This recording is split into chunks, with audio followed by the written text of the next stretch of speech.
ሰላም ጤና ይስጥልን እንደምን ዋላችሁ የኬርቦክስ አፍሪካ ቤተሰቦች የዕለቱ መረጃዎች ይዘንላችሁ መጥተናል።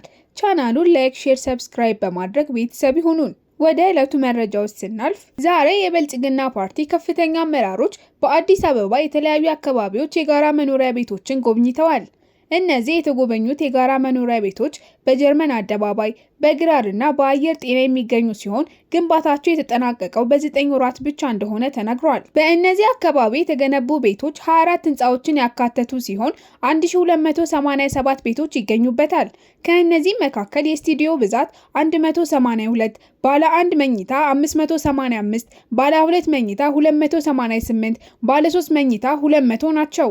በተጨማሪም 32 የንግድ ቤቶች ይገኙበታል።